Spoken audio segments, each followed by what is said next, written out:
Bueno, en esta segunda parte de esta clase espero que... No, carajo. ¿Cómo hacemos para avanzar acá? A ver. No, ahí está. Bueno, eh,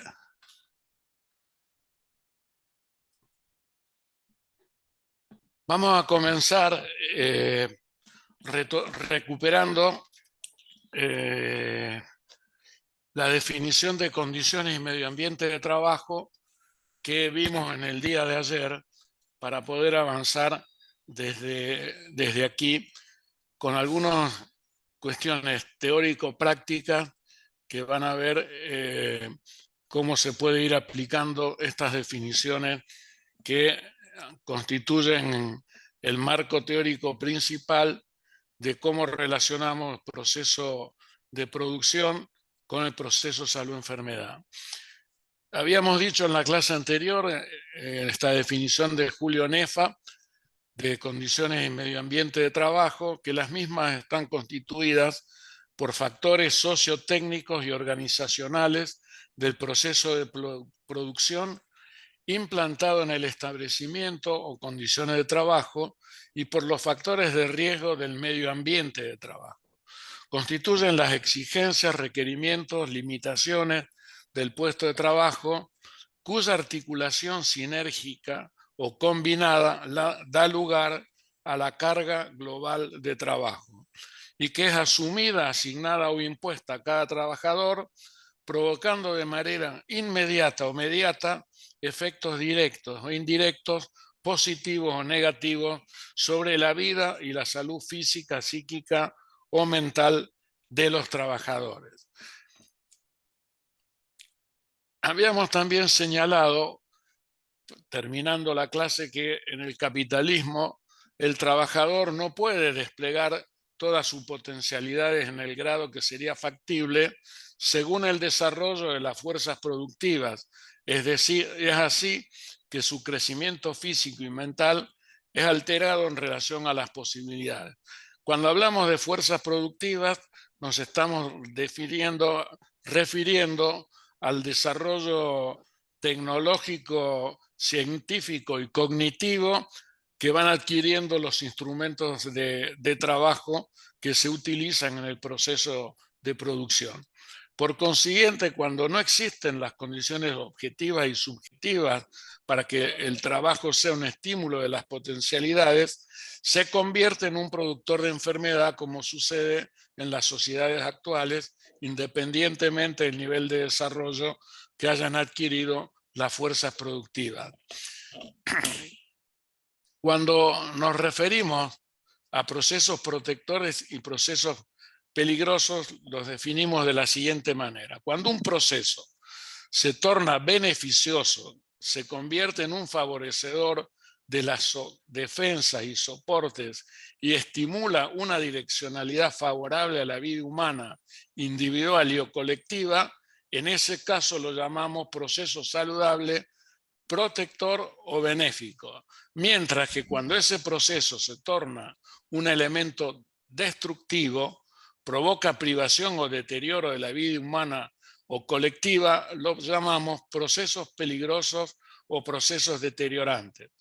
Es importante entender que tanto los procesos saludables como los procesos deteriorantes o procesos peligrosos están presentes simultáneamente en el proceso de trabajo. Pero en determinado momento uno tiene mayor peso, mayor influencia y domina sobre el otro, y por eso el proceso saludable puede quedar ocluido, detenido e inclusive suprimido por los procesos, por el predominio y el peso que tienen las malas condiciones en el medio ambiente laboral. Pero siempre están presentes, es como que están retenidos, contenidos, y esto es muy importante que lo tengamos en cuenta. En el prólogo del libro que les facilitó del profesor Óscar Betancourt en el prólogo que yo escribí a este libro, Lecciones Básicas de Salud y Trabajo del amigo y profesor Óscar Betancourt. En el prólogo, para ejemplificar esto de procesos saludables y procesos peligrosos, he sostenido lo siguiente, citando a Juan Zamaja, quien dice que en un primer desarrollo, en la presentación de un modelo teórico potente, consiste en dar un paso atrás y examinar las características del lenguaje que estamos empleando. Y para ello es necesario revisar cuáles son los componentes de nuestro aparato descriptivo y averiguar si los grupos de categorías que están siendo empleados omiten los límites que nos traza una jerarquía descriptiva que no han sido advertidas.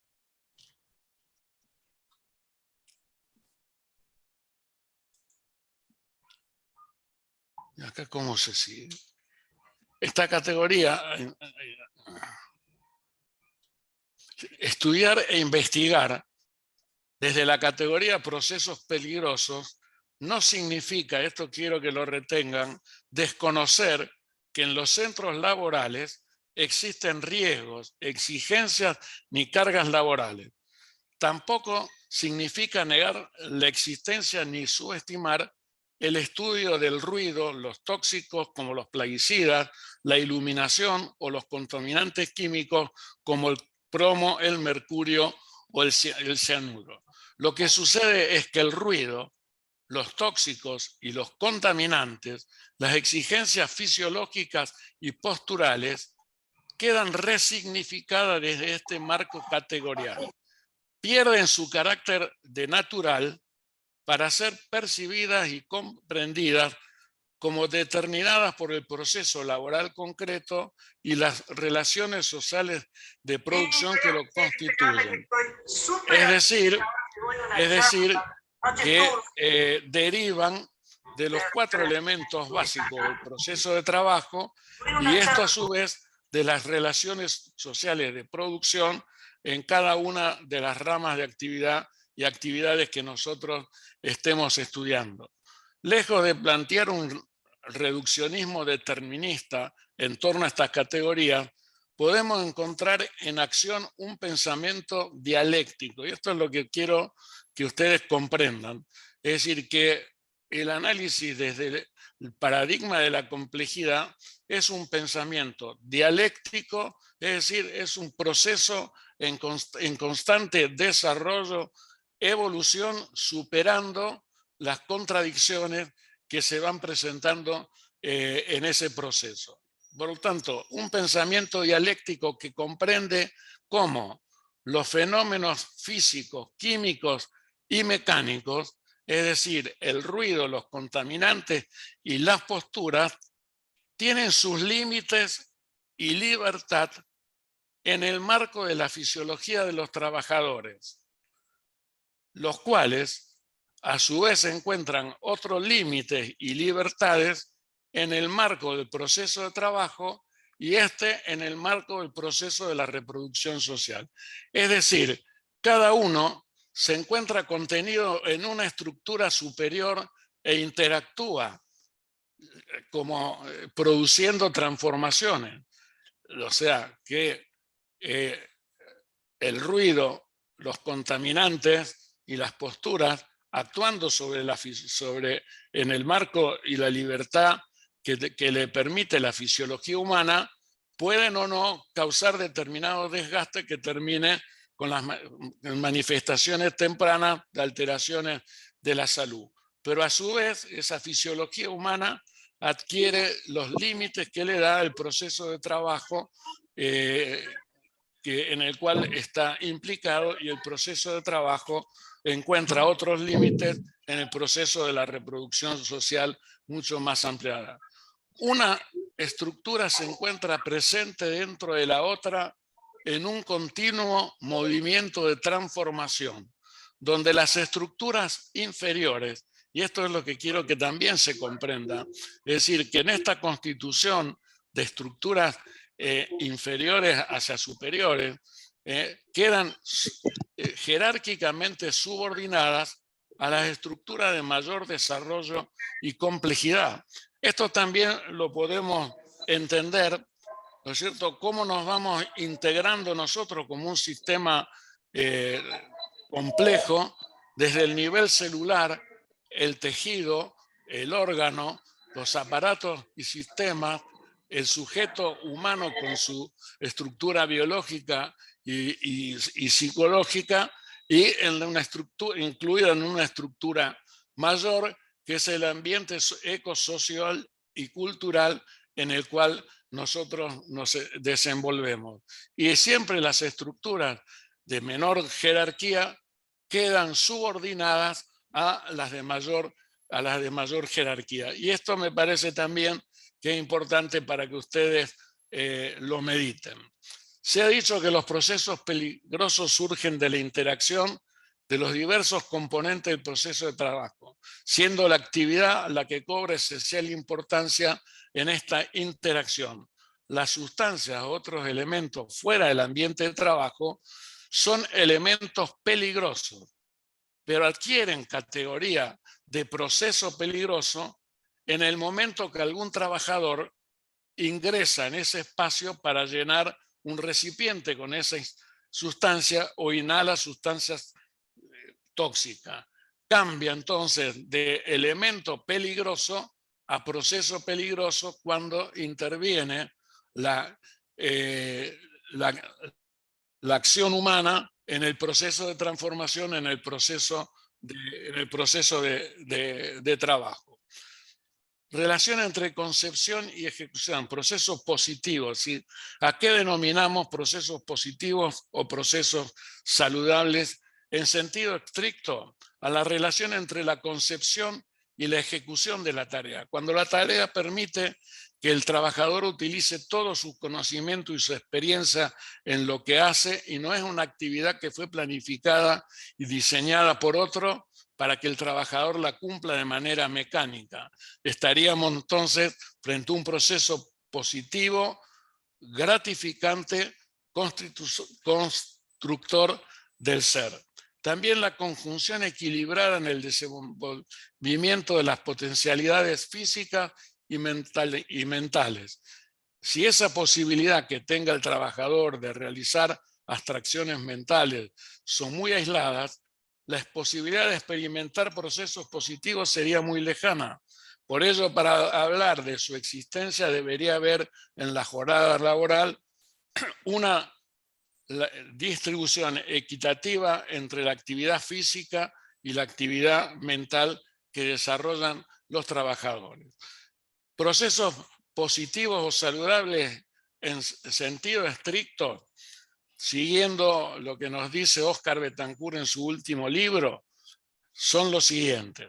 La relación armónica entre concepción y ejecución, conjunción equilibrada en el desenvolvimiento de las posibilidades físicas y mentales, compañerismo y solidaridad en el trabajo, variación de la actividad, es decir, que el trabajo no sea monótono, repetitivo, aburrido y simplemente de control. Variación de la actividad, tareas creativas, es decir, la posibilidad de estar inventando y que nuestra inventiva se incluya y sea tenida en cuenta. Valoración del trabajo por los compañeros, valoración del trabajo por los jefes que van obteniendo y existe presencia en el proceso positivo, y la formación y capacitación permanente que permita un alto grado de desarrollo. Quiero decirles, también anticipándome, que todos estos enunciados están incluidos en un instrumento que mide los factores de riesgo psicosociales, como es el cuestionario ISTA o cuestionario de Copenhague, que es uno de los más utilizados en la actualidad para medir y evaluar los factores de riesgo psicosociales presentes en el trabajo. Los procesos positivos en sentido amplio, es decir, la posibilidad del desarrollo físico a través de los gimnasios, talleres de arte, clubes diversos, programas de apoyo comunitarios, un salario justo y digno, programas de recreación, turismo, servicios de fácil acceso, ya sea de salud, educación o cualquier otro servicio, se constituyen en procesos positivos tanto dentro como fuera del ambiente de trabajo y constituyen elementos fundamentales en lo que es la reproducción de la fuerza de trabajo que se desgasta en el momento de trabajar. Está por demás comentar la importancia de los servicios de salud en el caso de los centros laborales, donde debe adquirir la categoría de servicio de salud y seguridad en el trabajo. ¿Cuáles son manifestaciones saludables del trabajo? Satisfacción en la realización de la actividad, sensación de tranquilidad, desarrollo de la creatividad e iniciativa, desarrollo de habilidades y destreza, aprendizaje de nuevos conocimientos, desarrollo orgánico, funcional, físico y mental, alegría en el trabajo, actitud solidaria y generosa hacia los compañeros. No se debe confundir con los procesos positivos, los cuales están presentes en las condiciones de trabajo. Las manifestaciones saludables surgen de la presencia de ellos y se expresan en el organismo de los trabajadores en sus condiciones de salud. Son la antítesis de las alteraciones ocasionadas por los procesos peligrosos, es decir, las molestias, los síntomas iniciales, la irritabilidad, la angustia, el sufrimiento en el trabajo, todos elementos que anticipan los padecimientos que luego se van concretizando como alteraciones de la salud. Dos categorías que junto a procesos peligrosos y procesos saludables que ustedes deben retener, estudiar y entender en este desarrollo dialéctico que es la relación entre el proceso de trabajo y el proceso de salud-enfermedad. Son las categorías de desgaste y reproducción. Entendemos desgaste como el acúmulo de las restricciones fisiológicas y psicológicas que afronta el ser humano en su vida laboral fundamentalmente en el trabajo. Y es de carácter reversible hasta un determinado momento. El organismo actúa con plasticidad, flexibilidad, modificando sus variables y luego tiene la posibilidad de volver a reestructurar su normalidad ajustando sus signos vitales y su funcionamiento y adaptándose hasta un determinado momento en que se vuelven rígidos, ya no podemos readaptar la fisiología. Un ejemplo clásico es lo que sucede con la hipertensión arterial. Ustedes vieron que hay una hipertensión arterial emocional que sube de acuerdo y una frecuencia cardíaca y una frecuencia respiratoria que cuando realizamos una determinada actividad aumenta, pero luego vuelve con facilidad, luego de varios minutos o en el estado de reposo, vuelve a sus funciones normales. Pero cuando en determinadas condiciones, por la rigidez del aparato cardiovascular, por haber estado expuesto a un estrés permanente, no logramos volver a funcionar en 70 pulsaciones por minuto, 120, 130, 70 de presión arterial, establecemos unos nuevos parámetros por la rigidez y por el desgaste, que nuestra presión arterial se estabiliza en 150, 90, 150, 110, y de ahí no podemos bajar, como consecuencia del desgaste que nos ha provocado un estrés sostenido en el trabajo. Creo que este es uno de los tantos ejemplos que podemos dar para poder entender la categoría de desgaste, la reversibilidad y el límite que tiene la reproducción de lo desgastado en el trabajo se logra con un descanso adecuado, con una buena alimentación, con una recreación activa, con una sexualidad satisfactoria, con buenas relaciones familiares y sociales. Todas estas cuestiones nosotros luego las traducimos en las variables que uno tiene que investigar en la historia clínica laboral, como vamos a ver en un momento. Para entender la complejidad del proceso salud-enfermedad-atención, tenemos que entender también que esto sucede en 3 niveles simultáneos. Hay un nivel singular, que es el nivel de los individuos, es decir, de cada y su familia, de cada trabajador individuo como sujeto único e indivisible. Hay un nivel particular, que es el grupo social de pertenencia, que son los trabajadores, y hay un nivel general, estructural, donde se mueve el fenómeno salud y trabajo, que es el nivel de la sociedad, en el nivel de las relaciones de producción, en el nivel del proceso de producción en el cual estamos estudiando, ya sea general y que está determinado por las leyes. Es decir, la ley de riesgo de trabajo, la ley de higiene y seguridad y toda la reglamentación forma parte de ese nivel estructural, político, productivo, que regula lo que sucede en el nivel particular, que es el nivel del establecimiento o la rama de producción, en el cual están insertos el grupo de trabajadores que nosotros estudiamos y que a su vez contiene a cada uno de los trabajadores. Lo importante es entender que las herramientas para estudiar cada uno de estos niveles son distintas. En el nivel singular, en el nivel individual, en el nivel de cada uno de los trabajadores, la herramienta principal es la clínica, o si ustedes quieren, también podemos decir la disciplina que se encarga de estudiar es la clínica aplicada a la salud laboral. Y la herramienta es la historia clínico-laboral.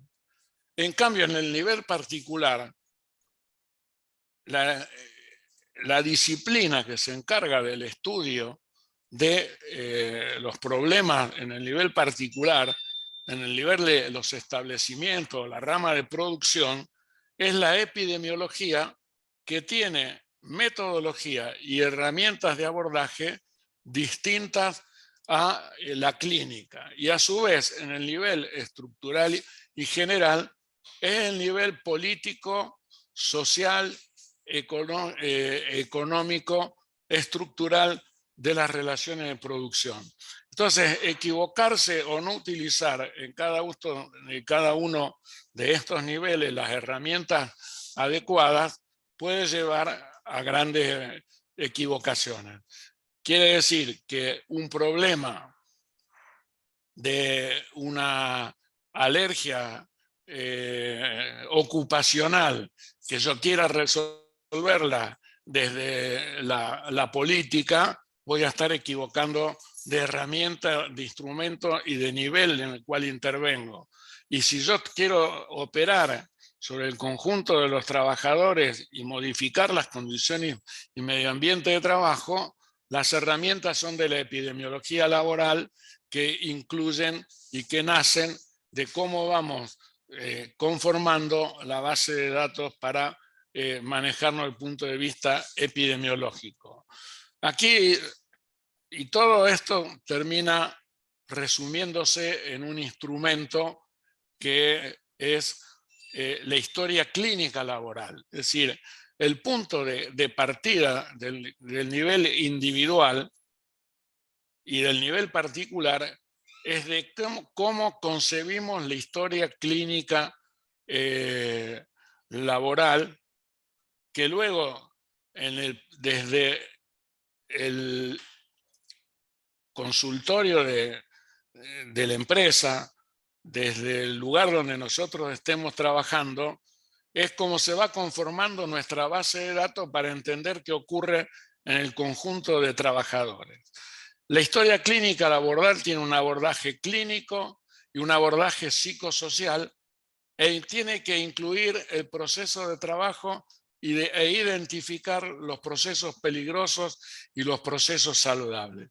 Esto es el contenido que tiene que tener, es de carácter y la acción en la medicina del trabajo, en la salud de los trabajadores, es de carácter interdisciplinario.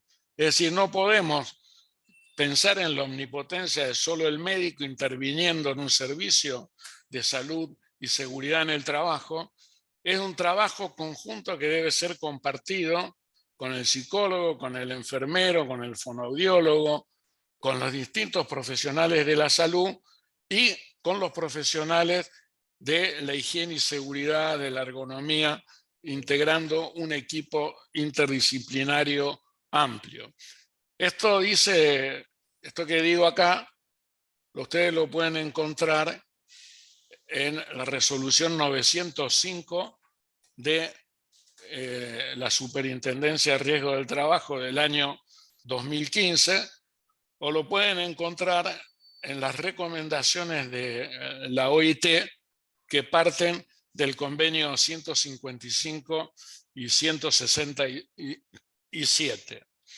Entonces, en la convergencia de estas disciplinas se produce el encuentro entre nosotros, trabajadores de la salud, y los usuarios, el trabajador.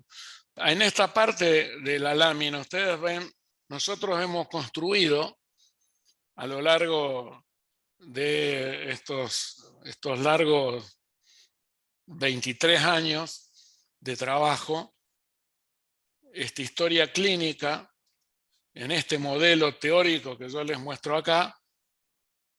Ustedes hemos construido las herramientas informáticas en estos dos programas. Uno es el programa CIPER.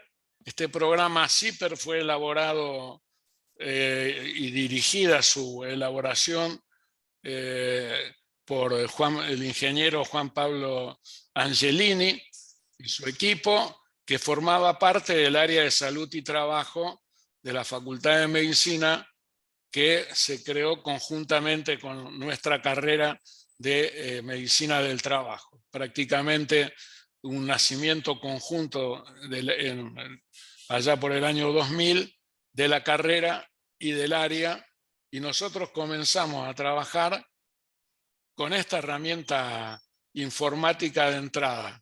Y fuimos construyendo una base de datos muy amplia que nos permite luego poder pasar al nivel particular y poder analizar qué está ocurriendo en cada una de las... Nos permitía saber qué pasaba en cada una de las facultades con los trabajadores, qué pasaba con las condiciones y medio ambiente de trabajo a las cuales estaban expuestas, y luego cuando incorporamos a los trabajadores de los hospitales Centenario, Baigorria y Agudo Ávila, lo mismo, y luego cuando incorporamos a todos los trabajadores de la provincia de educación de la provincia de Santa Fe, pudimos ir haciendo un trabajo focalizado. Por eso lo que les comentaba en la clase anterior, pudimos identificar quiénes estaban con licencia prolongada, qué trabajadores tenían problemas de salud mental, y asignarle un psicólogo de cabecera para poder atenderlos. Hicimos en su momento también exámenes preocupacionales y pudimos resolver un problema que en su momento señaló con preocupación la ministra, que era que había muchos que planteaban que tenían obesidad mórbida. Identificamos quiénes eran esos docentes con obesidad mórbida, elaboramos un programa especial para poder atenderlos. Y últimamente desarrollamos otro programa que se llama CISOL, que es un programa que es Sistema Informático en Salud Odontológica Laboral, que es una herramienta que incorporamos la odontoposturología como una rama más de lo que nos tenemos que ocupar los médicos del trabajo, porque son problemas crecientes y tienen prácticamente esta misma estructura. Es decir, quiero compartirles la historia clínica. Esperen que volvamos para acá, volvamos acá, volvamos acá.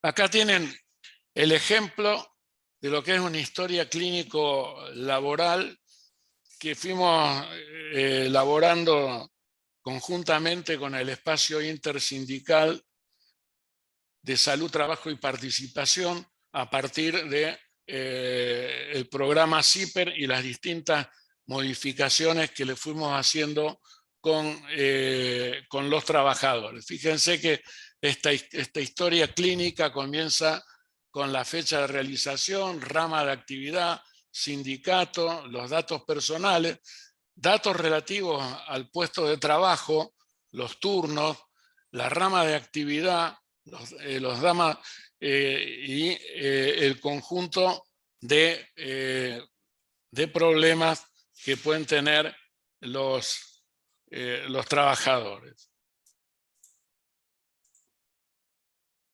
Ahí se las voy a mostrar completa a la historia clínica para que podamos darle una mirada. Ahí tienen ustedes datos relativos al puesto de trabajo, las pausas, las exposiciones anteriores, antecedentes de esfuerzos repetitivos, tarea doméstica que realiza, descripción del proceso de trabajo, el conjunto de riesgos, las fuentes, tiempo de exposición y la intensidad. Y empezamos con los síntomas, los hábitos, las enfermedades, si ha tenido indemnización por accidente de trabajo, las cirugías, los embarazos, antecedentes familiares, el examen físico, el examen por aparato por aparato, los distintos test para ver tanto los esfuerzos repetitivos como las cuestiones psicomentales, clasificación del dolor, una historia clínica, como ustedes ven, sumamente completa. El programa que yo les comentaba, el programa CIPER,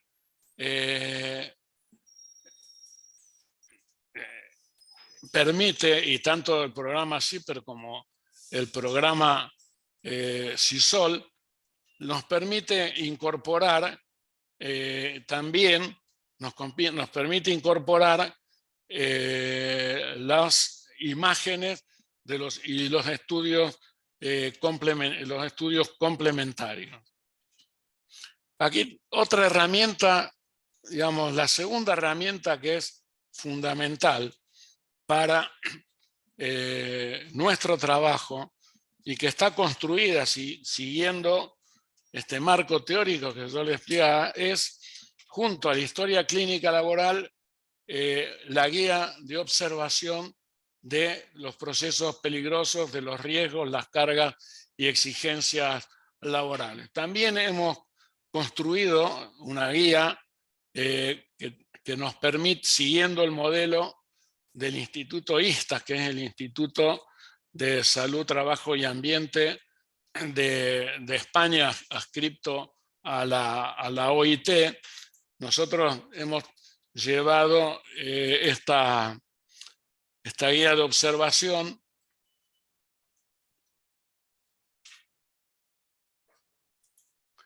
a una herramienta fácil de Excel que empieza acá con los datos personales y que nos permite analizar 6 elementos del proceso de trabajo, o sea, las características del local de trabajo y las instalaciones. Les vamos dando una calificación a cada uno de estos ítems, como son las maquinarias, las tecnologías y las herramientas, las sustancias y materiales que se utilizan, los factores de carácter ergonómico, la satisfacción en el trabajo y el trabajo, inadecuada política de igualdad de oportunidades, situación de discriminación laboral, es decir, los factores psicosociales, y luego de marcar esta guía de observación a través de lo que ustedes observan en la recorrida del centro laboral o de la entrevista que realicen con los trabajadores, obtienen un resultado y una calificación de manera inmediata de cómo es el centro laboral que ustedes están estudiando. Es decir, que nosotros podemos y tenemos herramientas que se construyen en base a un marco teórico y que son amplias y abarcativas y que pueden ser utilizadas. Nosotros esto lo hemos llevado de la Facultad de Medicina al momento que estuvimos en la Superintendencia de Riesgo del Trabajo de manera gratuita. Estuvo vigente desde el año 2012 al año 2016, luego lo bajaron. Queda librado a la interpretación de ustedes por qué eso sucedió, pero bueno, eso fue lo que ocurrió. Pero en su momento se utilizó ampliamente y quedó a disposición. Y en la actualidad sigue siendo utilizado como herramienta en el Centro de Salud Laboral de nuestra Universidad Nacional de Rosario.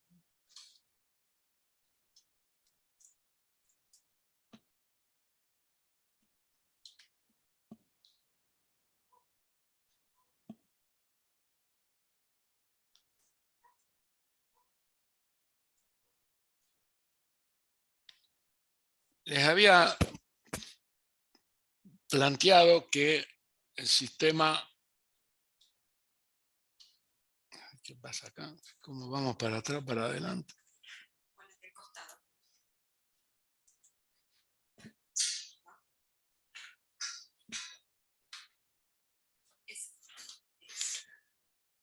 Bien.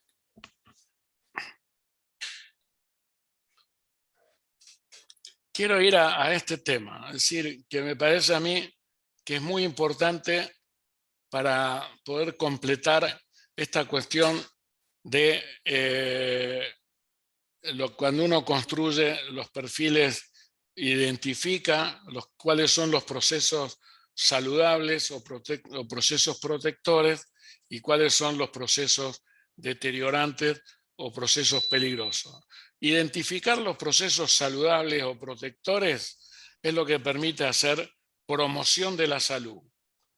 Todo lo que tiene que ver con los procesos peligrosos, los procesos deteriorantes, la identificación de la carga global del trabajo, de los riesgos o las exigencias laborales, eso es la prevención. Y yo creo que acá es muy importante tener en cuenta esta cuestión. Si es lo que nosotros queremos, prevenir los riesgos, operamos sobre los procesos destructores, modificando las condiciones y el medio ambiente de trabajo. Y es lo que debemos hacer en los programas una vez que tenemos el registro de agentes de riesgo, hemos aplicado la guía de observación y hemos construido los mapas de riesgo, construimos un programa de acuerdo a la jerarquía de lo que hemos encontrado como procesos deteriorantes de la salud y comenzamos a planificar la eliminación, sustitución o reducción al mínimo de estos de estos elementos que constituyen las condiciones y medio ambiente de trabajo. Se dan cuenta que esto es totalmente diferente a poner el centro en los elementos de protección personal, disfrazar al trabajador de un astronauta con casco antiparra, protectores auditivos, un traje, botines, guantes y demás, cosa que en el devenir de las 8 horas de trabajo se hace casi imposible que un trabajador lo pueda mantener durante este tiempo. Por lo tanto, esta perspectiva de la identificación de los procesos destructores a través de la guía de observación, la elaboración del mapa de riesgo y un programa de eliminación, reducción de los riesgos y de los daños, es superior a los elementos de protección personal, que no quiere decir que no se utilicen, pero que son ineficaces en la medida de que se mantienen las condiciones adversas en el trabajo. Y construir un perfil de procesos saludables, de todo aquello que genera satisfacción en el trabajo, es promoción de la salud, que es mucho más eficaz que 20.000 cursos de capacitación y de prevención o de los castigos por no utilizar los elementos de protección personal, ya sea multando, sancionando a los trabajadores. Bueno, hasta acá esta primera parte de esta charla. Hemos visto, he querido compartir con ustedes de qué manera este marco teórico, que parece una teoría abstracta, nosotros la llevamos a la práctica, es decir, cómo es algo más que un mero discurso, sino que esto se concreta en herramientas que se utilizan desde el consultorio de la medicina laboral, desde el lugar donde nosotros realizamos nuestra práctica profesional, en los niveles singulares, que es la clínica de la medicina laboral, y en el nivel particular que tenemos que intervenir, que es el nivel de la epidemiología, con las dos herramientas. Jorge, el eco. Ahí. Sí, porque estamos con dos computadoras simultáneas, o sea, no solo me graban para controlarme, sino que me controlan desde otra computadora acá. O sea que tengo un doble control, con lo cual me genera una mayor tensión en el trabajo y hace que esto sea un trabajo un factor de riesgo psicosocial, además de la tensión de que ustedes entiendan lo que yo quiero decir, y el esfuerzo físico que significa el desgaste de mi voz, ya bastante arruinada, y la fatiga que significa. Todo eso constituyen, más la pantalla, más el hecho de la lejanía,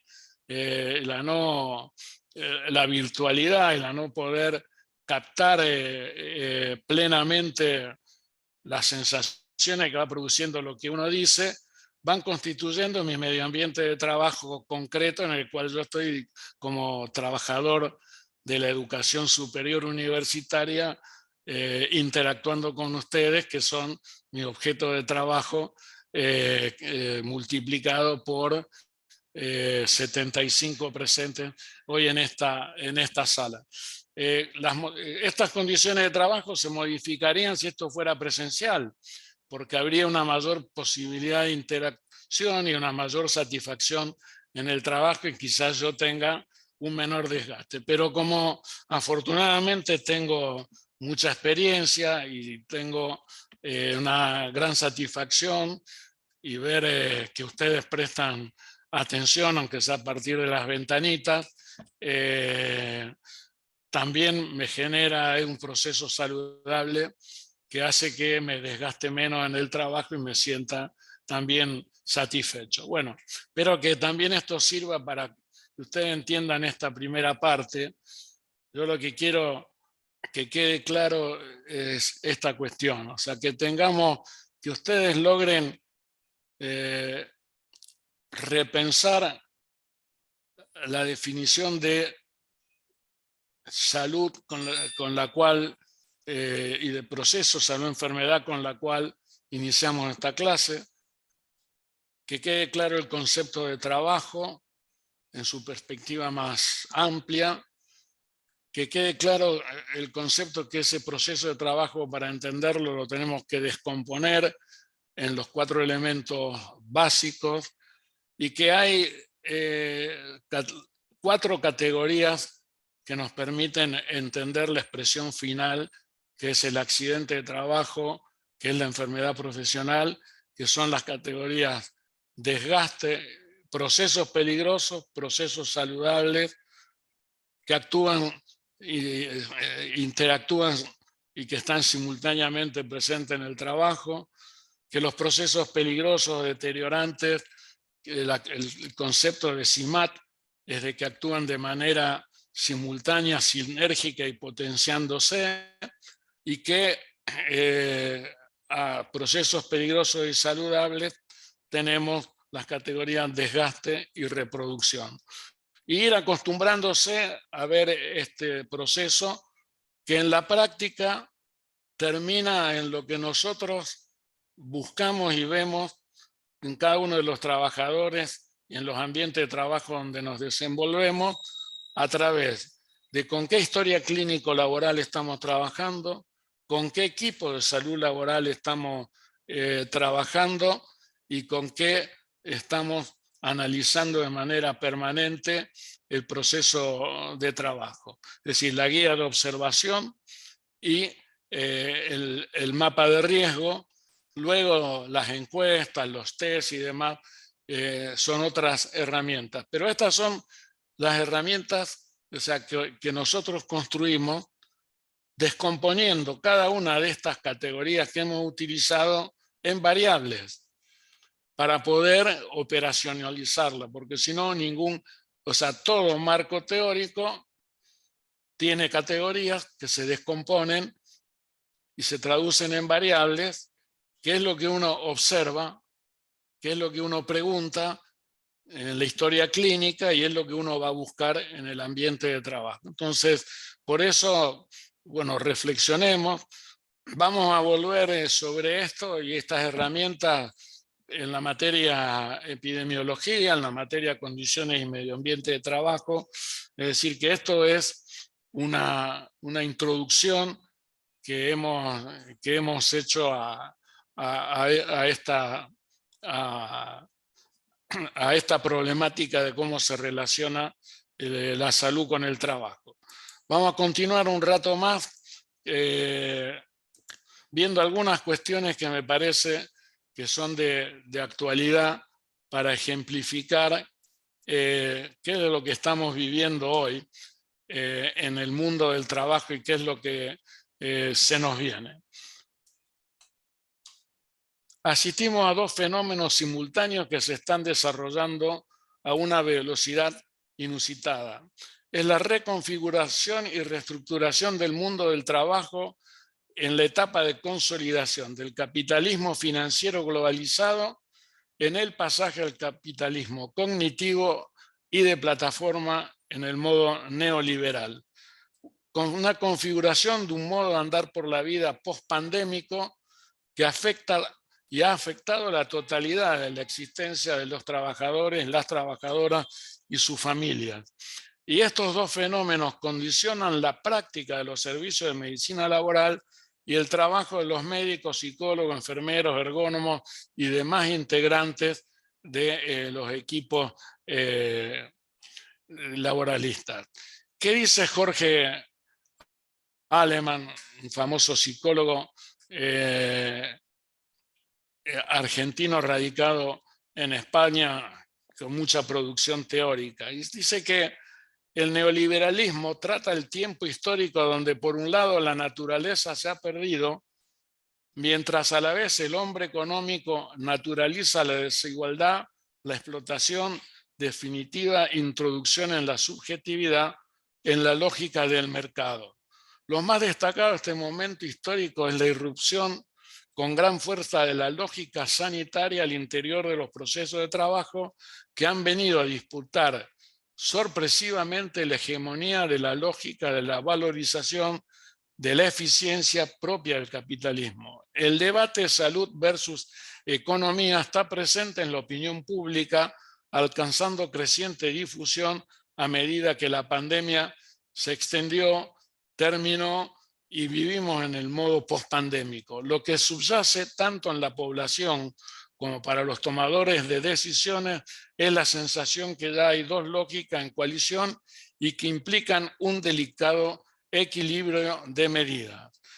Esta reconfiguración da lugar al surgimiento de nuevas patologías que afectan cada vez más a los trabajadores. Por eso el burnout, la depresión, el estrés, el moving, el karoshi que es la muerte súbita por exceso de trabajo, que comenzó siendo un fenómeno visualizado allá por los finales de 1990, comienzo del 2000 en Japón, luego se extendió a Europa y lo estamos viendo en este momento también acá, esas muertes súbitas, inexplicables de personas entre 45 y 50 años que hacen o un infarto masivo y mueren, o que hacen un pico hipertensivo sin ningún antecedente previo y un accidente cerebrovascular sin que antes hayan tenido otra cuestión. Esto se llama karoshi, muerte por exceso de trabajo, y que sí figura en los listados de enfermedades profesionales de Japón y de la Unión Europea, no en los de América Latina. Situaciones extremas como la ola de suicidio en el trabajo durante los últimos años en Francia y otros países capitalistas desarrollados, las manifestaciones biológicas y psicológicas de los efectos pandémicos y post-pandémicos han llevado la temática de la salud mental, por su importancia, a ser considerado un problema relevante y prioritario de analizar y resolver. Y sobre todo porque lo que se está extendiendo y se va a seguir extendiendo son los trabajos de carácter inmaterial, donde lo fundamental no es la materia prima concreta, sino aquello que no tiene una sustancialidad, que son los datos, que son el sufrimiento humano, que es la capacidad de poder enseñar y aprender, que es el trabajo bancario, el teletrabajo, la gente que trabaja en los call centers, transmitiendo y recibiendo información. Todo eso se va consolidando como lo demás de punta, la informática, la robótica y dentro de poco la inteligencia artificial.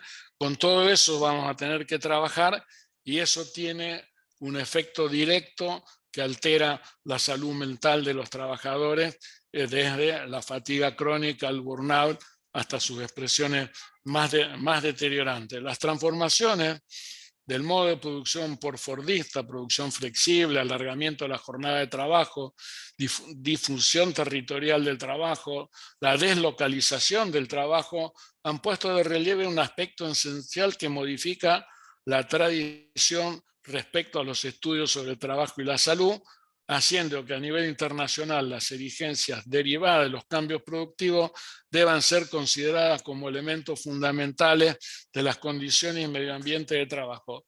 Este viene advirtiendo ya desde hace mucho tiempo la OIT.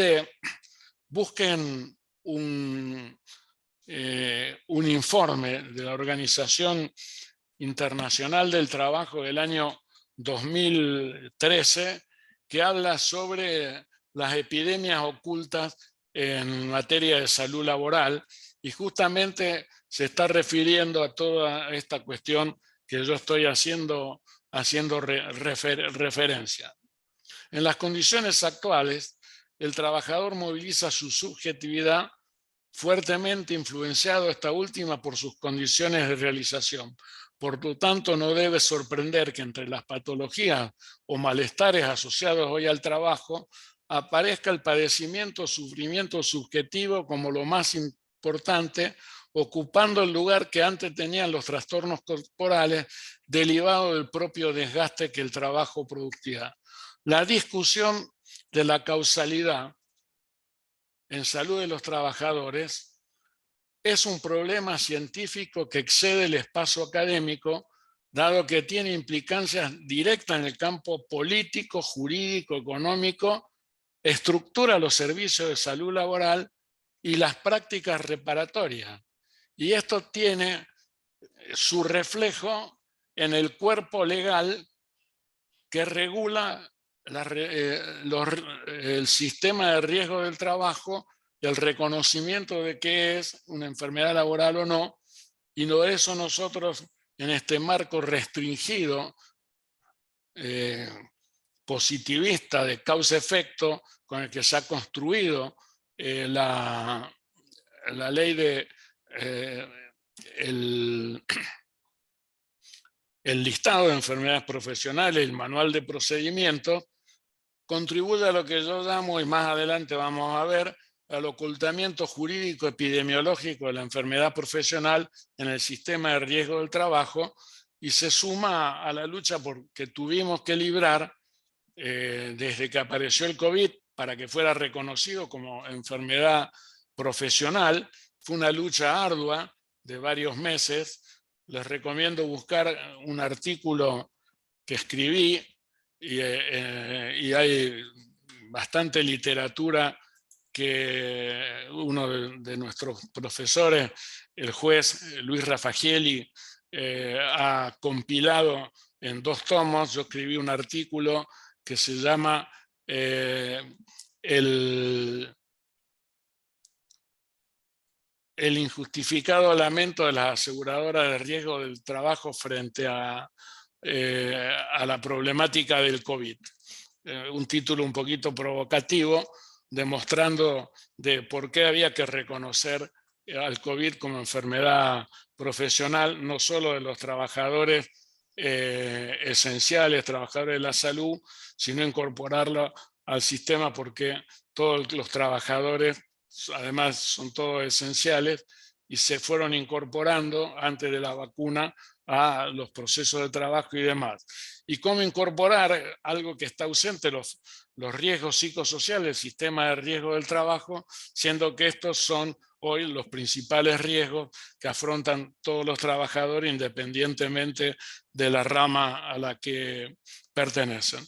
Mientras esto ocurre, la medicina laboral y una parte significativa de los médicos, las instituciones que lo agrupan, están al margen de discutir o pensar esta problemática, lo niegan o consideran aspectos academicistas. Por el contrario, siguen sosteniendo la neutralidad de la disciplina del trabajo médico, como si estas dos cuestiones podrían desprenderse no solo de lo esencial de la relación capital-trabajo, sino de las condiciones económicas, legales y técnicas en las cuales se desempeñan su trabajo. Los médicos, la OIT y la OPS sostienen la idea de la neutralidad y se remiten a un tecnicismo, y la SRT actúa en defensa de los intereses del sistema de riesgo de trabajo, y las RT buscan defender y consolidar su negocio. Esa es una síntesis de mi pensamiento. Aquí tienen ustedes, esto lo vamos a ver desarrollado en muchos pasajes de la carrera, digo, para que no se desilusionen, para que también mantengan la expectativa que los llevó a inscribirse en la carrera.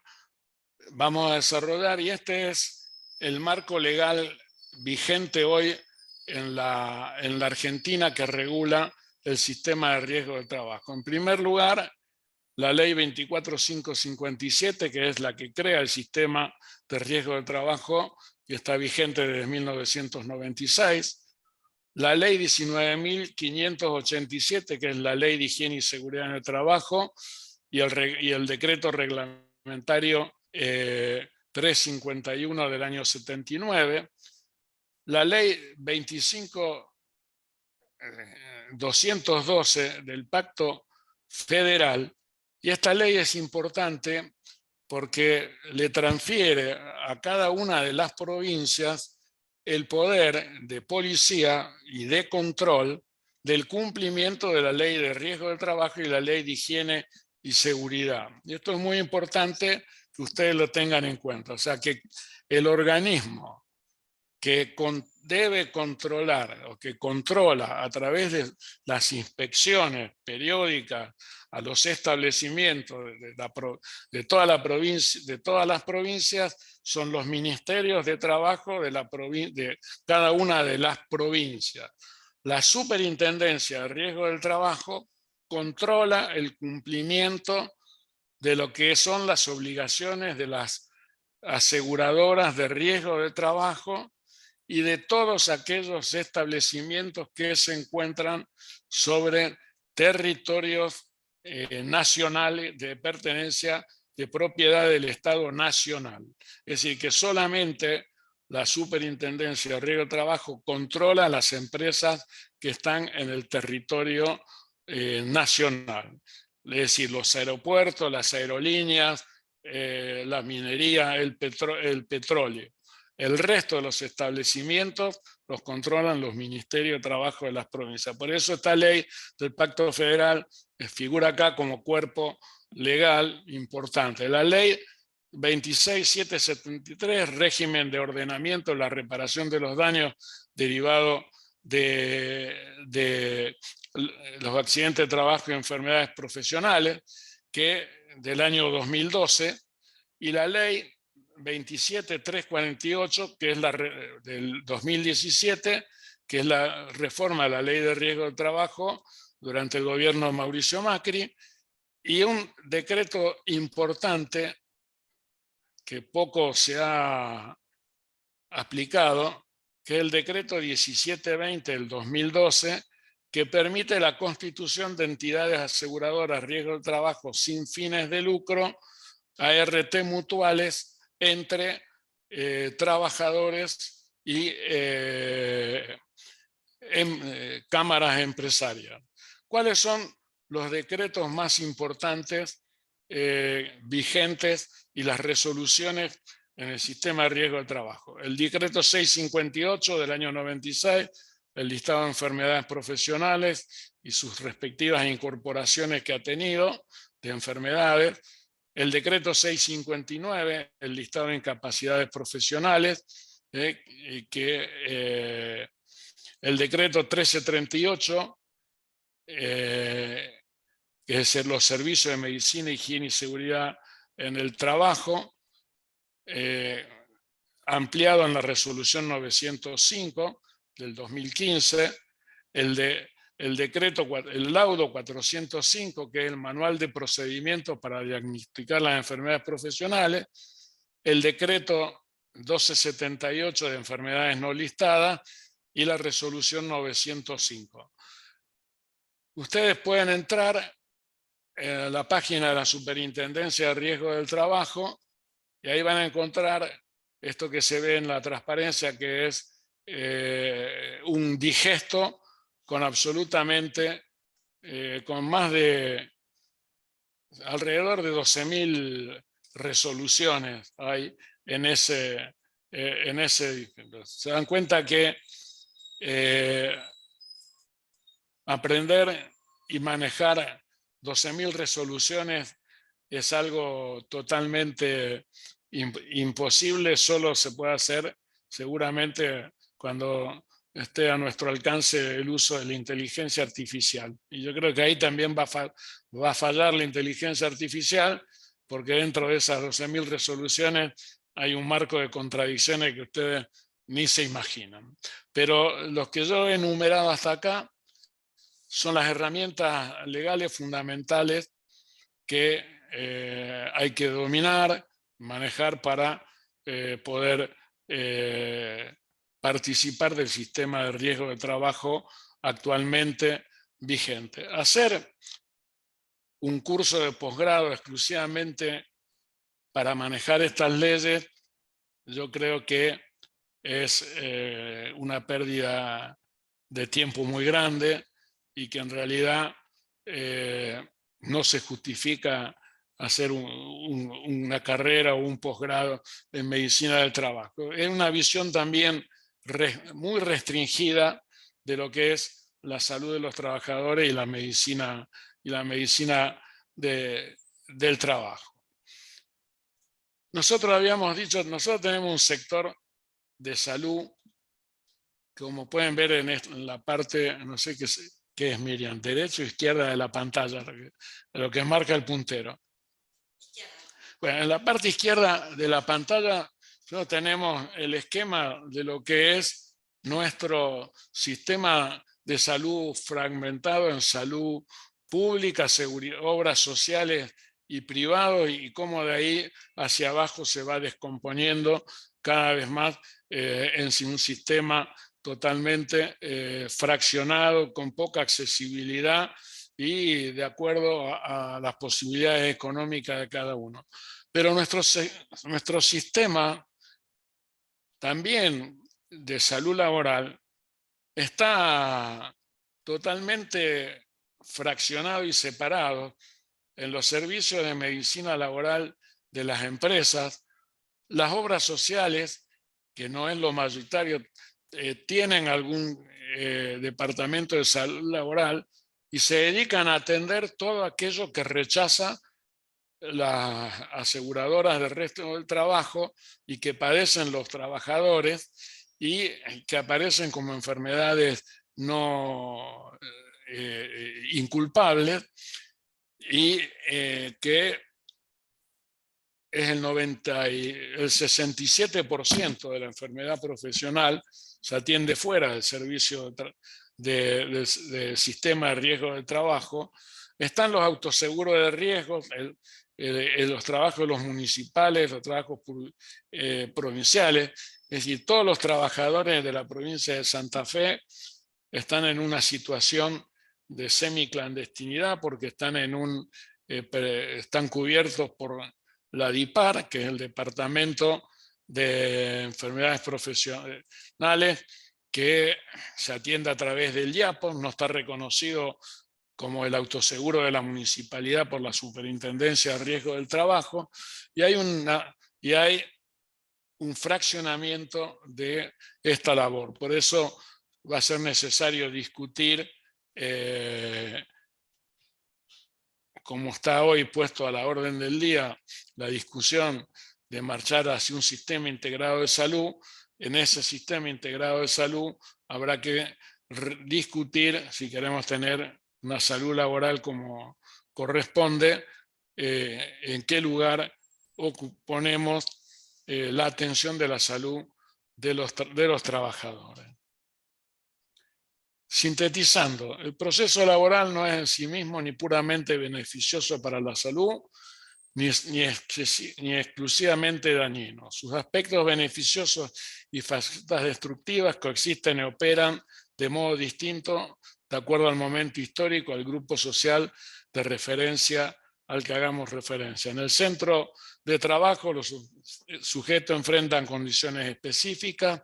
La capacidad para procesarlas dependerá simultáneamente de las capacidades y soportes a las que puedan echar mano como colectivo y de las condiciones de reserva y defensa individuales en las que vivan esa realidad. Por lo tanto, los trabajadores acumulan, identifican su proceso laboral, las modalidades desgastantes, deteriorantes, destructivas del trabajo, las formas carenciales y deformadas del consumo derivado del salario, los patrones familiares o culturales alienantes, la ausencia o debilidad de organización, se potencian los procesos desgastantes y perjudiciales, acercando a los individuos y al colectivo de trabajadores al polo de la enfermedad.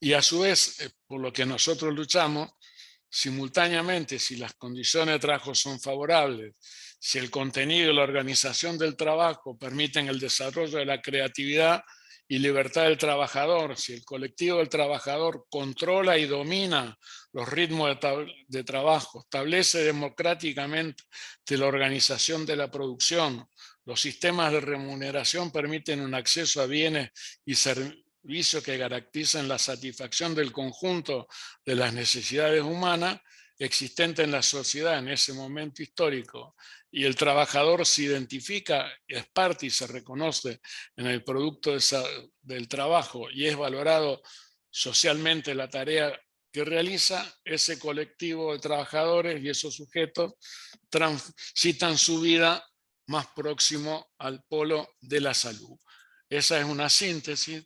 Quiero también mostrarles algunos ejemplos de la diferencia entre el modelo tradicional y el modelo que nosotros propiciamos frente a los accidentes de trabajo. Es decir, ¿cuál es la diferencia entre un modelo tradicional centrado en el error humano y un modelo renovador o modelo de salud colectiva centrando en las modificaciones de las condiciones y medio ambiente de trabajo y de los procesos de producción como determinantes? ¿Cuál es la definición de accidente de trabajo? ¿Cómo se define? El accidente de trabajo es un acontecimiento súbito y violento ocurrido por el hecho o en ocasión del trabajo o en el trayecto entre el domicilio del trabajador y el lugar del trabajo y viceversa. Y esto del trabajo in itinere es importante que ustedes lo entiendan porque de acuerdo al convenio colectivo del trabajo, la relación de dependencia del trabajador empieza en el momento que el trabajador se dispone a ir a trabajar, es decir, en el momento de que abre la puerta de su casa y sale para ir a trabajar y finaliza en el momento que el trabajador retorna a su lugar de vivienda. Mientras en el lapso de ese tiempo, el trabajador está vinculado a su empleador. Por eso los accidentes in itinere tienen tanto valor como el accidente de trabajo que se produce al interior del establecimiento. Esto ha sido criticado, atacado y demás, pero hay muchos intentos por tratar de eliminar esta conquista de los trabajadores, que es el in itinere y es en donde comienza la relación laboral. ¿Cómo se define a través de la Superintendencia de Riesgo del Trabajo la enfermedad profesional? Se considera enfermedad profesional aquellas que son producidas por la causa del lugar Jorge, o perdón, del una tipo de pregunta. trabajo. Existe un listado de enfermedades profesionales aprobado por normativa en la cual se identifica el agente de riesgo, cuadro clínico, exposición y actividades en las que se suelen producir estas enfermedades. El modelo tradicional, los accidentes de trabajo son consecuencia del error humano y del no uso de los elementos de protección personal. El modelo de atención centrado en la reparación, indemnización y los rechazos. Por lo tanto, para el modelo de la medicina social, los accidentes de trabajo son consecuencia de los modelos socioeconómicos y la CEMAT, y está centrada en la prevención y la participación de los trabajadores y la promoción de la salud, como ya he enumerado. Fíjense ustedes esta cuestión Jorge, que es muy perdón, significativa. Jorge, Acá tienen dos tapas del diario Clarín de un mismo accidente de trabajo, de cuando explotó la fábrica de Río Tercero, la fábrica de explosivos de Río Tercero en el año 1995. Se atribuye la tragedia, lo primero que se dijo, se atribuye la tragedia a un error humano. Esa fue la etapa y fue lo primero de cómo se explicó ese accidente. Ahora, una vez que se investigó y se fue a fondo, ¿qué fue lo que ocurrió? El estallido de Río Tercero habría sido intencional para ocultar la venta ilegal que se hizo de armas al conflicto en ese momento en Croacia. Fíjense, digamos, ese modelo. A ver. Sí, Gonzalo. Hola Jorge, una consulta sobre el Initinere. Sí. ¿Cuánto tiempo se toma, digamos, antes de entrar al trabajo? ¿Hay algún tiempo determinado? No, no está el tiempo determinado, sino el trayecto habitual que el trabajador realiza. O sea, cuál es el trayecto y cuál es el medio de transporte que utiliza habitualmente para ir desde su domicilio al trabajo y la vuelta al trabajo. Por eso, si el trabajador en ese tiempo que en la ida o en el retorno, si retornando a la casa se va al bar, al club, al motel, a donde sea, y no regresa a su casa y tiene un accidente, ahí se corta la relación de itinere y no se considera como itinere. O sea, si va en colectivo, el colectivo que tomó hasta el establecimiento y el colectivo que toma para volver. ¿Sí? Si va en bicicleta, si va en moto, si va caminando, si va en tren y demás. Si no es el recorrido habitual, no es in itinere. Pero la ley de contrato de trabajo establece que la relación laboral empieza al momento que el trabajador, o sea, se dispone para ir a trabajar. Si entra, supongamos, a las 7 de la mañana, ¿no es cierto? Y vive a una distancia, y a las 6 de la mañana sale para ir a trabajar, un enfermero que va a entrar al turno a las 6 de la mañana, se supone, de acuerdo a la distancia que vive, y el medio de transporte sale habitualmente siempre a la misma hora para ir a trabajar para el turno de las 6 de la mañana o para ingresar al turno de las 12 de la noche. Si en ese intervalo un enfermero que va al hospital le roban, le asaltan, lo golpean o choca el colectivo, ese accidente es in itinere. Tiene que ser reconocido. O si, lo mismo, sale de su trabajo y en la puerta del hospital le afanan, para afanarle el celular o para afanarle la zapatilla, lo golpean, además, es un accidente in itinere. Digo porque o lo mismo con los trabajadores judiciales que entran a las 7 de la mañana al tribunal, o un maestro que va a trabajar a una villa o un sector, o un enfermero que queda en el medio, que sale del trabajo y queda en medio de una balacera en un centro de atención primaria en un barrio, es un accidente in itinere. O sea, ocurrió saliendo del trabajo y quedó en esa circunstancia. ¿Está claro? Bueno, Entonces, muchas gracias. volviendo a algunos ejemplos más sobre esto eh, cómo, eh, de cómo se interpreta el error humano y cuando se investiga el accidente se ve de que existían condiciones de medio ambiente de trabajo peligrosas, propicias para que ese accidente se produzca. Cuando se estrelló el avión del APA en Aeroparque con más de 60 muertos, ¿qué fue lo que apareció? El boludo del piloto y la alarma que no paran de sonar, el audio los minutos previos de la tragedia del APA. Cuando se investiga que ese accidente, ¿qué es lo que se encuentra? De que la alarma venía sonando porque estaba descompuesta y nadie la había arreglado desde 2 meses antes que ocurriera el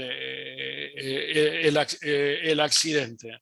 Y lo mismo con que nadie se explica por qué se abrió la puerta del avión donde se murió una azafata en pleno vuelo, cuando el sistema nadie había relevado cómo era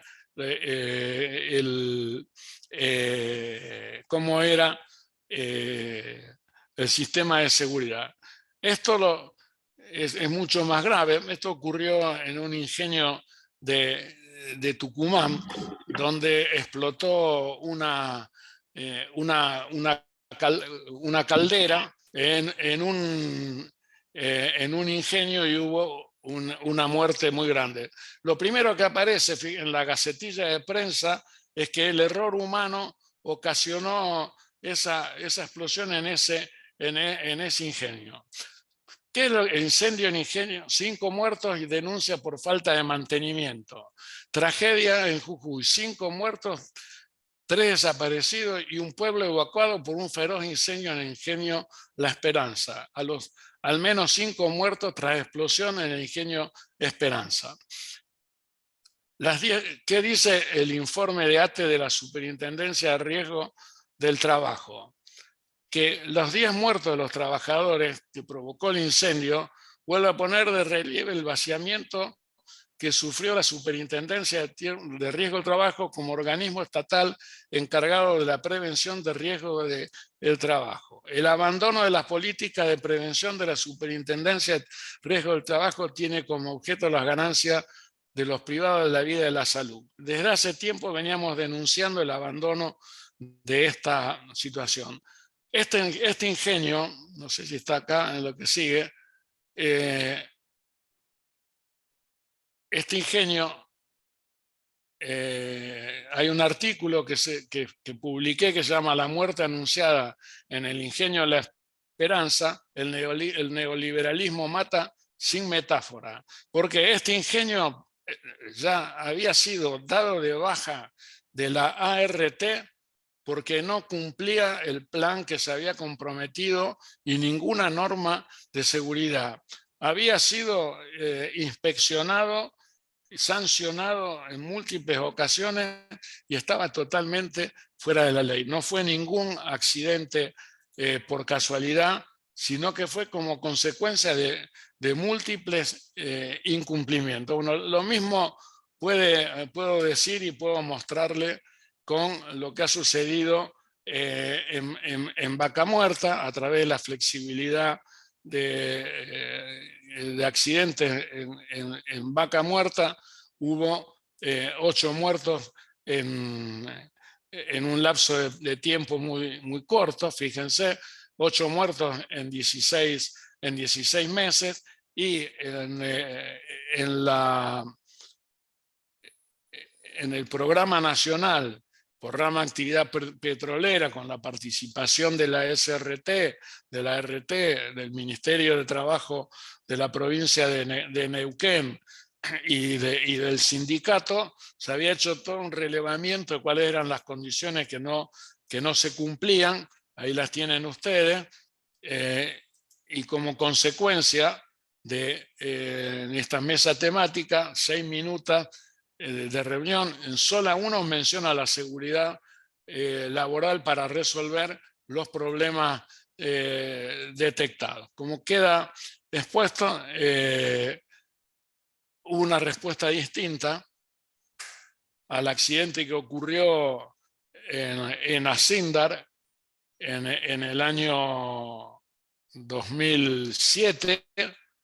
El Ministerio de Trabajo de la provincia de Santa Fe, que estaba a cargo del doctor Carlos Aníbal Rodríguez, una de las personalidades más destacadas de la salud laboral de la Argentina, frente a ese accidente envió el proyecto de la creación de los leyes de Comité Mixto de Salud y Seguridad en el Trabajo de la provincia de Santa Fe, que está hoy vigente y que es la ley 12.913, el decreto 0396 del 2009 que la reglamenta, y es un instrumento fundamental, una herramienta de trabajo fundamental para nosotros los médicos del trabajo para poder tener una salud laboral acorde a la que los trabajadores se merecen.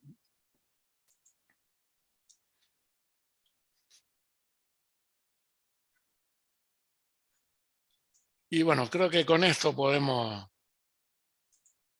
dar por terminada la clase de hoy, que ha sido también bastante intensa en contenidos, conceptos y en algunos ejemplos. Nos quedan algunos minutos, si ustedes quieren, para preguntar, para opinar, para ver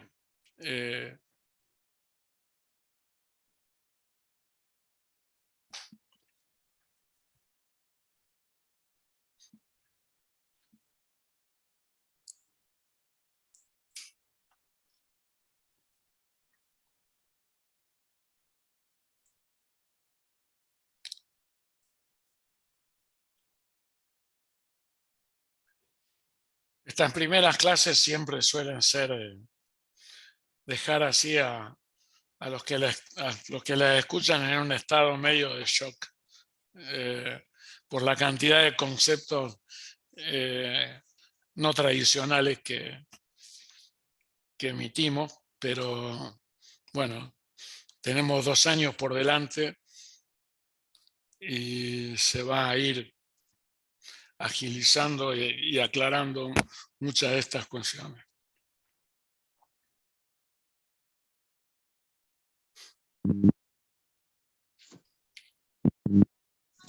¿Alguien que quiera? Manuel. Abrí el micrófono, Manuel. Buenas, ahí lo abrí. Buenas tardes, Jorge, ¿cómo estás? Yo justamente ahora en este momento estoy en la Asindar, ya hace 3 años que trabajo acá, y me hizo ruido el caso este porque realmente hasta el día de hoy quedó, no sé si es mi micrófono, sí, creo que es mío. Hasta el día de hoy quedó mucho en ese accidente, una sensibilidad importante, ¿viste? Por suerte acá hace mucho que no hay... No se escucha bien, ¿eh? Manuel, no se te escucha bien. ¿Me escuchás? Hay mucho ruido. Me parece que es el altavoz nada más. A ver. Creo que, Manu, hay otro micrófono abierto de alguien que está haciendo ruido. Me parece que sí. Es el micrófono de Silvano.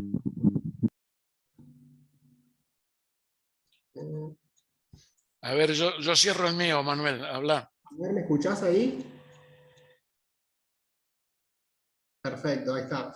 Te comentaba que yo estoy ahora acá en Asindar justo haciendo la guardia, y ese caso que nombraste fue bastante grave y se nota en la gente, cómo quedó en el recuerdo de la gente, una sensibilidad importante ahí. Pero bueno, quería mostrar el contraste porque justamente esta semana estamos haciendo lo que es la semana de la seguridad, que se está dando en varias plantas, y esta semana hemos tenido, no sé, por lo menos 10 simulacros, entre bomberos, muchos simulacros. Hoy, por ejemplo, hice 2, yo en conjunto con bomberos y demás. Y así todo, la gente se acuerda mucho de los accidentes, pero no termina de involucrarse con las actividades. Es notorio cómo nosotros hoy salimos, por ejemplo, con la ambulancia, había 2 autobombas, porque fue un simulacro mayor, prendieron fuego una camioneta, no sé, un montón de cosas, y justo fue el horario de ingreso de la planta, y la gente estaba personal de seguridad, por ejemplo, parando la circulación y demás, y la gente pasaba igual, ¿viste? Entonces vos decís, a la vez de que se reclama por ahí mucho, o siempre se acuerdan de los accidentes y demás, no toman conciencia del todo muchas veces.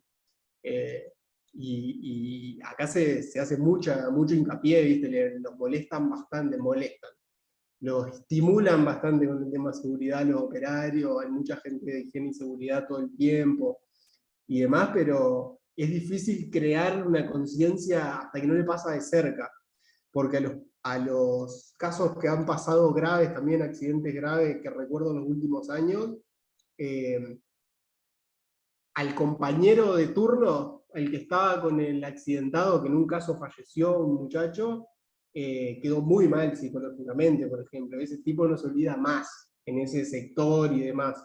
pero al que no le toca de cerca es difícil llegarle con las cuestiones. Hay que hacer mucha actividad y permanente. Es permanente, no te podés olvidar o relegarlo en un segundo plano porque como va todo tan bien y hay pocos accidentes para una planta tan grande, como que se olvidan, digamos. Tenés que ir siempre marcándole, porque como todo va bien parece que no hay riesgo, y la verdad es que el riesgo es altísimo.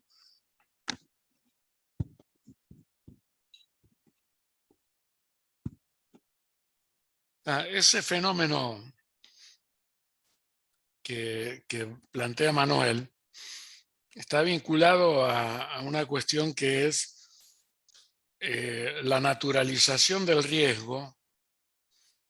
Es decir, cuando uno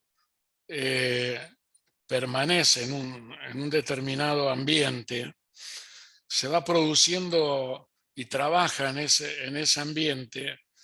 Al comienzo, un conjunto de cuestiones comienzan a llamarle la atención, uno le presta atención a lo que está bien, a lo que está mal, pero en el transcurrir del tiempo se produce una naturalización y a través de un mecanismo de negación comienza a negarse el riesgo. Ese es un aspecto. Lo que se naturaliza desaparece del nivel de la conciencia y por lo tanto deja de visualizarse y se transforma como natural. Pero hay otra cuestión que ya lo van a ver con Norma Valentino y vamos a volver a verlo también cuando veamos y profundicemos la cuestión de salud mental, que hay un concepto que se llama la ideología defensiva del oficio, que cada rama, que es un concepto elaborado por el profesor Christopher Dejour de Francia, de la Escuela de la Psicodinamia del Trabajo, que plantea que como que cada sector, cada grupo de trabajadores va construyendo una ideología defensiva del oficio que le permite volver a enfrentarse al riesgo de manera repetida en el trabajo a través de una construcción colectiva de un modo especial de trabajar que nosotros, por ejemplo, los médicos, para poder volver a estar en contacto con la enfermedad, el sufrimiento y digamos, cosificamos al paciente, se transforma en un número de cama. Los trabajadores de la construcción es el ejemplo clásico que da Christopher Dejour, donde lo empieza a estudiar este concepto.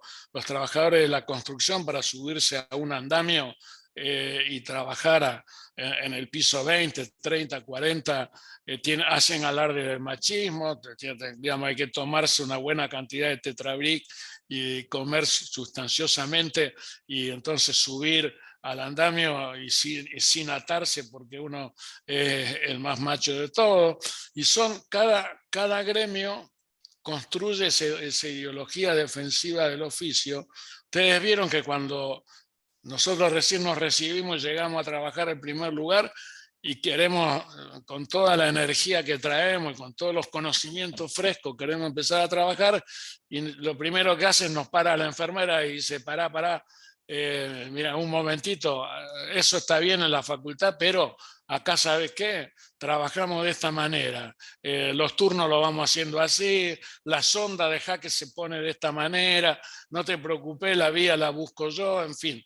Es decir, el colectivo en cada lugar construye un modo particular de trabajar que se naturaliza y construye lo que es la ideología defensiva del oficio. Es un mecanismo defensivo que se construye sobre un montante, o sea, no inofensivamente, es un mecanismo de negación que genera un montante de angustia que se acumula y en un momento determinado fracasa, porque no es eficaz para evitar el accidente. Y es tan fuerte, Manuel, ese mecanismo, que nosotros tenemos, o sea, todos los cursos de capacitación que se dan, nosotros hacemos 1, 2, 3, 10, 20 cursos de capacitación sobre el uso de los elementos de protección personal, cómo usarlo, por qué, sobre los riesgos, los efectos, y vemos de que tenemos mucho fracaso, porque no logramos en los cursos atravesar esa ideología defensiva del oficio. Por eso nosotros hemos introducido nuestra metodología de investigación de carácter participativo y que lo utilizamos en los trabajos grupales con los trabajadores en la capacitación, es la posibilidad que el trabajador se vea a sí mismo trabajar. ¿Por qué? Porque nosotros vemos cómo trabajan los demás, pero no vemos cómo trabajamos nosotros. No tenemos, o sea, y cuando nos vemos es como cuando nos miramos al espejo. Fíjense, yo todavía cuando me miro al espejo me veo que sigo teniendo el mismo pelo que tenía a los 25 años, que me tapaba los ojos, tenía una melena, parecía un Beatle a los 20 años. Ahora, y me sigo viendo igual de atractivo que me ve. Y ya tengo 73 años y de atractivo no tengo nada. Entonces, cuando el espejo nos devuelve la mirada de lo que nos queremos ver. Pero cuando nosotros logramos atravesar y ver cómo trabajamos a nosotros mismos y lo vemos en un colectivo y tenemos un espacio para analizarlo, se abre la posibilidad de romper esa ideología defensiva del oficio, que es el mecanismo de negación del riesgo, y entonces podemos empezar a trabajar con los trabajadores, y por eso nosotros hacemos a los trabajadores que construyan su propio mapa de riesgo, porque el mapa de riesgo es la reconstrucción del proceso de trabajo, resignificándolo en cada etapa del proceso de trabajo, qué riesgos, qué cargas de exigencias laborales, qué procesos saludables están presentes, y con todo eso empezamos a ir creando e introduciendo en la conciencia y en el inconsciente de los trabajadores otra conducta de trabajo. Por eso tenemos esta dificultad, ¿no es cierto? Tampoco nosotros somos ingenuos y creemos que los trabajadores son ángeles del cielo que ya se lo tienen ganado el paraíso sin haber hecho nada. Son seres humanos con sus virtudes y sus miserias que constituyen un colectivo que trabaja y que, bueno, trabaja en esas condiciones de explotación, a su trabajo, tienen un saber y hacen lo que pueden para sobrevivir. Y nuestra tarea es hacer que vivan el trabajo y su vida lo más saludable posible y poder tener intervenciones eficaces. Por eso es importante entender este concepto de ideología defensiva del oficio y de cómo y sobre qué base capacitamos y la necesidad de recuperar el saber de los trabajadores para poder sobre ese saber que ellos tienen operar, tomando lo que está bien y tratando de intervenir sobre lo que tienen incorporado que está mal. Es un trabajo permanente que solo no lo podemos hacer, se necesita un equipo interdisciplinario, se necesitan psicólogos, se necesitan pedagogos, comunicadores, ingenieros, técnicos, es un trabajo complejo de equipo. Por eso se insiste tanto que los servicios de salud y trabajo tienen que ser integral, que no puede estar separado higiene y seguridad de un lado, medicina laboral por el otro, capacitación, y es esta tarea. Lo que sé es que están haciendo de que un trabajo desde el comité mixto de Asindar y del Servicio de Salud Laboral hay esfuerzo porque el trabajo sea saludable. Conozco personalmente, han sido alumnos nuestros también, algunos de los que están trabajando en el servicio y otros de los que están trabajando con el sindicato, y conozco que los esfuerzos que realizan y algunos pasos después de ese accidente grave se han dado. Pero vos planteabas algo importante. Ese accidente queda en la memoria colectiva de los trabajadores, no desapareció. Y ese accidente también es un factor de riesgo que ocurrió, es un factor de riesgo psicosocial que está presente en el trabajo y sobre todo en esa sección que fue la parte de fundición donde se produjo, digamos, la mal parada del horno, no se esperó los tiempos que hubo para, digamos, para poner en marcha rápidamente luego ese horno que ocasionaron ese accidente, pero tengan en cuenta que los accidentes graves, como por ejemplo el que ocurrió hace también en fabricaciones militares acá de Fray Luis Beltrán, hubo un accidente muy grave con 2 trabajadores muertos, quemaduras de otros con quemaduras de mucha magnitud que fallecieron después. Ese accidente también dejó su impronta. El accidente, yo tuve la oportunidad de ir con ATE, caer a las... no habían pasado todavía 48 horas de la explosión de la fábrica de Río Tercero, y el estado de shock de la población y de los trabajadores era impresionante. Nadie sabía para dónde disparar.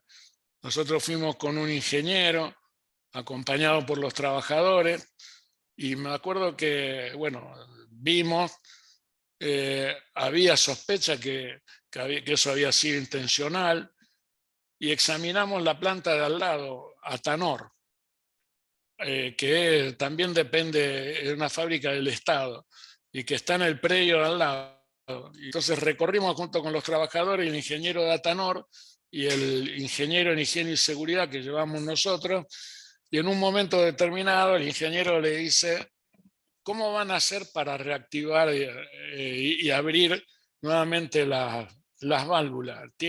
¿Van a medir, tienen algún instrumento para medir cómo ha quedado la estructura?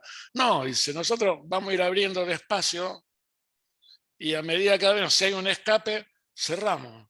Bueno, hicieron eso en lugar de medir. ¿Y qué ocurrió?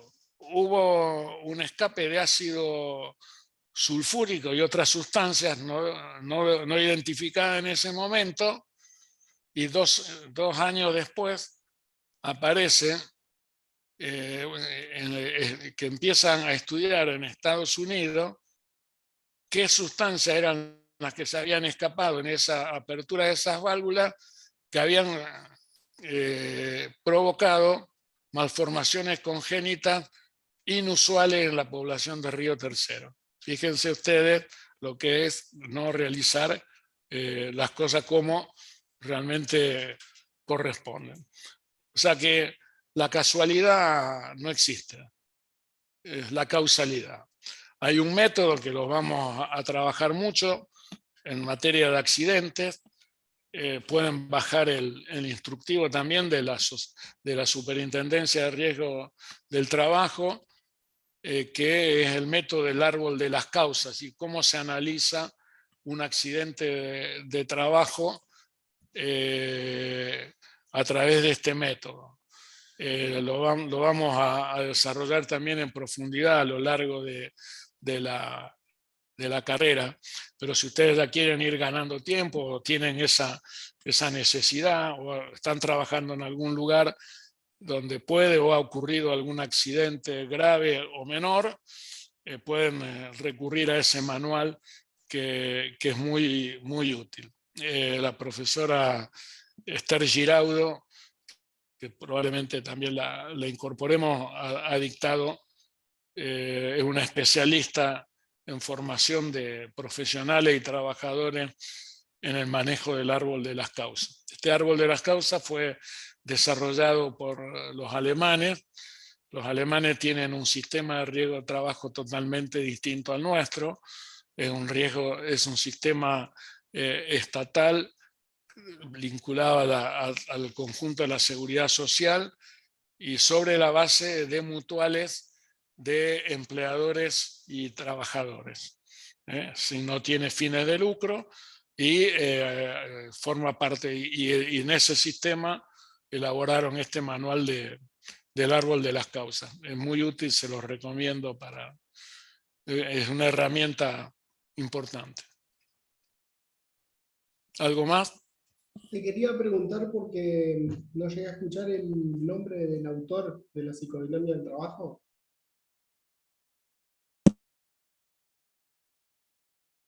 ¿Me podés repetir? El nombre del autor de psicodinamia del trabajo. Es Christopher de Jour. La obra clásica de Christopher de Jour es Desgaste y salud mental en el trabajo. El otro libro es de la psicopatía a la psicodinamia del trabajo. Son las dos obras clásicas editadas por Editorial Humanitas. Se puede conseguir en la biblioteca del CEIL CONICET, que el CEIL es el Centro de Estudio de Investigaciones Laborales del CONICET, ha publicado los libros de Christopher de Jour. También hay un libro muy interesante que justamente se llama Recurso Humano, que cuestiona toda esta cuestión sobre el recurso humano en salud, la banalización de la injusticia social, que es un estudio sobre la psicología de aquellos trabajadores que tienen la ingrata tarea que es despedir a trabajadores y el efecto que le produce a los cuadros intermedios tener que comunicarle a otro que se quedó sin laburo en el medio de las crisis. O sea, es una obra muy importante la que ha hecho Christopher de Jour. Hay otro libro que se llama Trabajo Vivo, que también es muy útil, pero donde desarrolla este concepto de la ideología defensiva del oficio está en Desgaste y salud mental en el trabajo. La profesora Norma Valentino, en la materia que viene, va a profundizar este tema.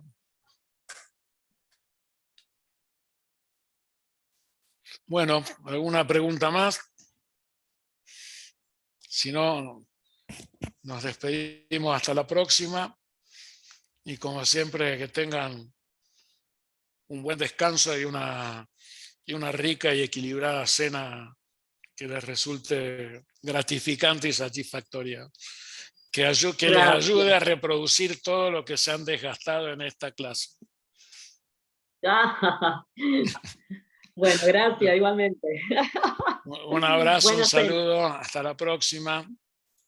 Gracias. Chao, Hasta la Gracias. próxima. Hasta la próxima. Chau, chau. Chao. Chao.